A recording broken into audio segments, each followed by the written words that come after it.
Assalamualaikum warahmatullahi wabarakatuh. Salam Malaysia Madani. Bunga mawar mekar berseri, indah mewangi di pagi hari.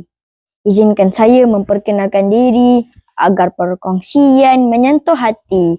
Nama saya Muhammad Muaz bin Sudiman dari kelas UPM 5. Hobi saya adalah bermain badminton dan menyunting video. Cita-cita saya pula adalah menjadi seorang usahawan yang berjaya. Hari ini saya ingin berkongsi sebuah buku cerita menarik yang telah saya baca, iaitu Ponteng Puasa. Buku cerita ini merupakan buku fiksyen yang mempunyai 181 muka surat dan ditulis oleh dua orang penulis, iaitu Saridah Hamid dan Reja. Buku ini mengisahkan cabaran yang dihadapi oleh kanak-kanak semasa bulan Ramadan. Konflik ini menggambarkan kisah yang dihadapi oleh kanak-kanak dalam mengekalkan ibadah mereka. Buku ini berharga RM13.50 di Semenanjung Malaysia dan RM15.50 jika beli di Sabah dan Sarawak.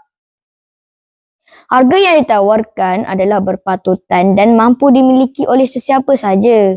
Buku ini telah diterbitkan oleh PTS Islamika Sendirian Berhad. Tema yang telah menarik minat saya untuk membaca buku ini adalah nilai murni yang ditonjolkan oleh watak utama, iaitu Aisyah. Antaranya ialah sikap Aisyah yang gemar membantu keluarganya dan rakannya yang berada dalam kesusahan. Nilai lain yang ditonjolkan adalah semangat dan ketahanan diri seseorang untuk menahan diri daripada berbagai cabaran hidup. Cabaran yang dihadapi di dalam buku cerita ini adalah menahan diri daripada ponteng puasa. Buku ini mengisahkan Aisyah yang teruja dengan ketibaan bulan Ramadan. Aisyah sangat gembira dengan membuat pelbagai persiapan untuk menyambut bulan Ramadan, seperti membersihkan rumahnya dan membantu ahli keluarganya membuat persiapan Ramadan. Kisah bermula apabila tibanya bulan Ramadan. Ali dan Abu merupakan dua watak di dalam buku cerita ini yang telah bertindak untuk makan pada waktu siang di bulan puasa. Ali telah ditangkap oleh ustaz kerana meminum air singki di dalam tandas semasa rehat. Manakala Aisyah dan Amirah telah terserempak dengan Abu yang sedang makan roti di belakang pokok. Melalui kisah ini, kita diajar untuk merenungkan erti puasa dan bagaimana kita tetap setia kepada ibadah walaupun terdapat keadaan di sekeliling kita.